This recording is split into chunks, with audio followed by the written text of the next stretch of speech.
Good morning class, hope you all are fine. Last class में बच्चे हम लोगों ने अपने ग्रामर का टॉपिक किया था, दैट वाज मॉडल्स, और उसके बाद हमारे पास 5th चैप्टर के सॉल्यूशंस पेंडिंग थे, वो मैंने आपको भेज दिए थे। हमारे पास अभी सिलेबस में से हमारी रीडर बुक पेंडिंग है। चलिए आज रीडर बुक भी स्टार्ट कर लेते हैं। रीडर बुक में हमारे पास बच्चे फर्स्ट हमारा जो चैप्टर है दैट इज चेंजिंग टाइम्स। ठीक है, अब इसमें क्या है, read the following complaints parents usually. अब आप लोगों से रिलेटेड है ये, क्योंकि इसमें क्या है, पेरेंट्स की कंप्लेंट्स की बात की गई है अबाउट देयर टीनेज चिल्ड्रन, यानी कि उनके जो टीनेज बच्चे होते हैं 16-18 साल के, तो वो कैसे होते हैं, कई बार अपने माँ बाप की बात नहीं सुनते। उनको क्या क्या दिक्कतें माँ बाप को उनकी वजह से सहनी पड़ती हैं, या उनको दोनों के बीच में क्या एज ग्रुप रहती है, क्या क्लैशेस रहते हैं, वो हम इन चीज़ों में पढ़ेंगे। देखो, कंप्लेंट्स है, common complaints of parents today my children. अब ये क्या बोल रही हैं, पेरेंट्स की कंप्लेंट्स हैं। मिसेस बजाज कहती हैं मेरे बच्चे don't help in house hold course मैंने वर्क, मेरे बच्चे घर का काम नहीं करवाते। मिसेस बल्ला कहती हैं ड्रेस डिस्टेस्टफुली एंड हैव अगली हेयर स्टाइल, मेरे बच्चों से मुझे ये दिक्कत है कि वो ड्रेस इतनी अजीब से तरीके के कपड़े पहनते हैं और इतना गंदा सा हेयर स्टाइल बनाते हैं। मिसेस शर्मा कहती हैं कि मेरे बच्चे हैव क्वियर फ्रेंड्स, उनके इतने अजीब से दोस्त हैं, विचित्र, बिल्कुल डिफरेंट से उनके दोस्त हैं, अजीब से। मिस्टर गुप्ता कहते हैं मेरे बच्चे टीवी बहुत ज़्यादा देखते हैं। मिस्टर गोस्वामी कहते हैं कि मेरे बच्चों का पढ़ाई में बिल्कुल ध्यान नहीं है। मिस्टर तिवारी कहते हैं कि मेरे बच्चे मेरी एडवाइस को ही नहीं सुनते हैं। मिसेस अरोड़ा कहती हैं कि मेरे बच्चे अपना टाइम तो वेस्ट करते ही हैं, किस चीज़ पे, फेसबुक पे, सोशल मीडिया पे, एटसेट्रा। मिसेस वर्मा कहती हैं कि मेरे बच्चे लेट तक स्टे अवेक, जागे रहते हैं, late at night and keep chatting, और दोस्तों से चैट करते रहते हैं लेट नाइट तक। वहीं मिसेस नायर बोलती हैं कि मेरे बच्चे हमेशा आर्ग्यू करते हैं। तो ये सारी कॉमन कंप्लेंट्स जो हैं वो पेरेंट्स को हैं अपने बच्चों से। सेकेंड पार्ट पे आते हैं, have you ever heard your parents make these complaint. क्या आपके पेरेंट्स भी आपसे इन चीज़ों की कंप्लेंट करते हैं? क्या आपके पेरेंट्स को भी आपसे कोई कंप्लेंट है? अगर है तो विच वन? तो आपको मार्क करनी है इनमें से कि आपके पेरेंट्स को आपसे इनमें से कौन सी कंप्लेंट है। सेकेंड पार्ट में आपको मार्क करना है, दैट्स इट। थर्ड पे आते हैं बेटे, वर्क विद योर पार्टनर, अपने पार्टनर के साथ काम करो। Discuss the complaints teenagers usually make about the members of their family, make a list of common ones. अब क्या करना है बेटे, अपने फ्रेंड्स के साथ काम करो, अपने पार्टनर के साथ काम करो। क्या डिस्कस करो कि कंप्लेंट्स जो टीनेजर्स को होती है उनके पेरेंट्स से। अब तक हमने ये पढ़ा कि उनके पेरेंट्स को बच्चों से क्या दिक्कत रहती है।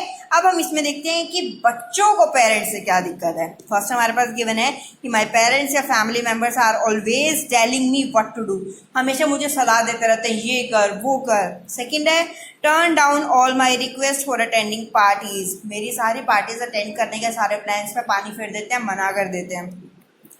थर्ड है disapprove of almost all my friends, मेरे सभी दोस्तों को वो उन्हें पसंद ही नहीं करते, उन्हें मेरा कोई दोस्त पसंद नहीं है। नेक्स्ट है, अब ये मैंने लिखा है जैसे रिफ्यूज माई चॉइसेस, यहाँ पे सी आएगा, चॉइसेस यानी कि वो मेरी सारी पसंद को नापसंद कर देते हैं, उन्हें मेरी कोई भी चीज़ पसंद नहीं है। आपको इससे रिलेटेड क्या क्या दिक्कतें आ रही हैं, या आपको ऐसा क्या लगता है कि आपके पेरेंट्स को आपकी कौन सी चीज़ पसंद नहीं है, आप वो यहाँ पे लिख सकते हो। या आपको अपने पेरेंट्स की कौन सी चीज़ पसंद नहीं है, आपको वो चीज़ यहाँ लिखनी है। ओके, चलिए ए पार्ट पे आते हैं। Do you want to know the real you, आप अपने बारे में जानना चाहते हैं कि आप कौन हो, क्या हो।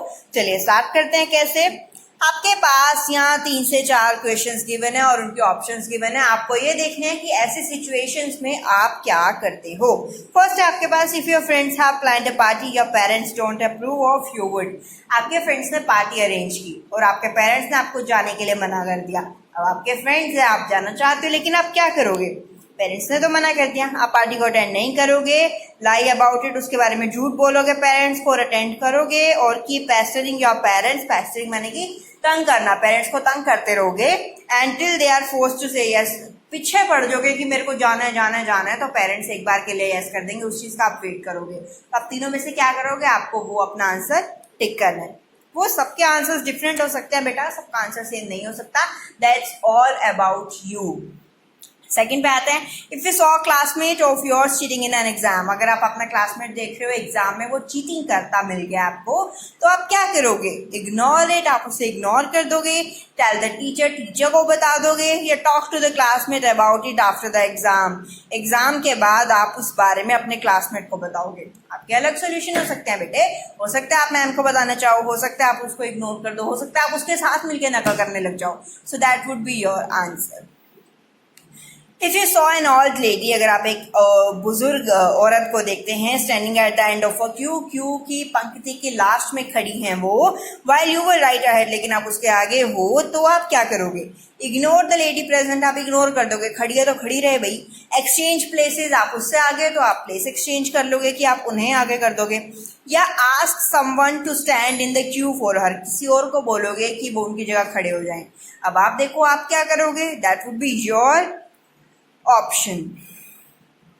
लास्ट है हमारे पास, if your friend gave you a T shirt that was not of your liking, अगर आपके दोस्त ने आपको एक टी शर्ट दिया जो आपको पसंद नहीं है, तो आप क्या करोगे? से समथिंग नाइस, आप उसे अच्छा बोलोगे, आप उसे रख लोगे और वो वहां पड़ी रहेगी, ठीक है।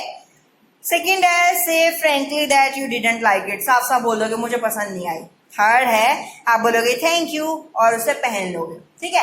अब ये ओपिनियन, ये ऑप्शन आपका होना चाहिए कि अगर आपको टी शर्ट मिली है गिफ्ट में और आपको पसंद नहीं है, तो आप क्या करोगे? उसके मुंह पे मार दोगे कि मुझे पसंद नहीं है, उसको बोलोगे कि मुझे पसंद तो है, ठीक है, और उसके बाद उसे अपने अलमीरा में रख लोगे, पहनोगे नहीं, या फिर आप उसे कह दोगे कि अच्छी है और उसे पहन लोगे। So that would be your opinion. चलिए सेकंड पे आते हैं, people you meet have different traits, some desirable and other undesirable. Read some of the traits given below and tick the ones you have heard of. Look up a dictionary to find the meaning of others. अच्छा देखो, traits in a people यानी कि लोगों में क्या traits, क्या विशेषताएं रहती हैं, किस तरह के लोगों से आप मिलते हैं, वो लिखा हुआ है। obedient का मतलब आपको पता ही है, जो कहना मानने वाले होते हैं। डिफाइंड का मतलब होता है अवज्ञापूर्ण, जो कि आज्ञा को पालन, आज्ञा और अवज्ञा मतलब कि आज्ञा ना मानना, ओबीडियंट का उल्टा। फिर सेंसिटिव नेचर हो सकता है, अंडरस्टैंडिंग नेचर हो सकता है, समझने वाला, रिस्पेक्टफुल आपको पता है, इगोइस्टिक आपको पता है, घमंडी, बायस्ड आपको पता है, बायस्ड मतलब कि जैसे कि अब उसे एक चीज पसंद है, एक चीज नहीं पसंद है, जो मतलब ये करे कि बायसनेस का मतलब बेटे कि भेदभाव करना। बायस का मतलब कि ऐसे पर्सन जो कि भेदभाव करते हैं, जैसे हमारे पेरेंट्स अगर हमारे साथ कर रहे हैं, हमें लगता है कि हमारे साथ भेदभाव कर रहे हैं। हमारे छोटे बहन भाई को तो बहुत सारी टॉफीज और चॉकलेट्स देते हैं और हमें कहते हैं ना तू तो बड़ा हो गया है, या कुछ भी चीज़ है हमें बोल देते हैं कि नहीं, तो ये चीज़ हमें लगती है कि भेदभाव है, ठीक है। तो दैट इज बायस्ड, एकोमोडेटिंग और ब्रूटिश का मतलब होता है पाशविक, यानी कि अजीब सी, मतलब पशु वाली यानी एनिमल वाली आप फीचर्स हैं आपके अंदर, आप अजीब सी हरकतें करते हो। सो दैट इज आप एनिमल में, और हमें क्या चीज़ें हैं डिफरेंट है, उनमें दिमाग नहीं होता और हमें दिमाग है। सो आप उनके तरह हरकत कर रहे हो, सब कुछ पता होते हुए भी आप उनकी तरह ट्रीट कर रहे हो। सो आर्ग्यूमेंटेटिव यानी कि आप आर्ग्यू करते हैं हर बात पे अपने पेरेंट्स के साथ। चलिए, now write the words whose meanings are given below. आपके पास कुछ फ्रेजेस गिवन है A to J।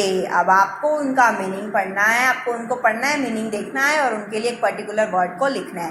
फर्स्ट है आपके पास वन हु शोज पोलाइटनेस और ऑनर टू समवन और समथिंग। एक ऐसे व्यक्ति को क्या बोलेंगे जो पोलाइट हो, दुनिया के साथ सबको सम्मान देता हो, किसी भी चीज को या पर्सन को, सबके लिए उसका नेक दिल हो, उसका दिल अच्छा हो। So that person is respectful person.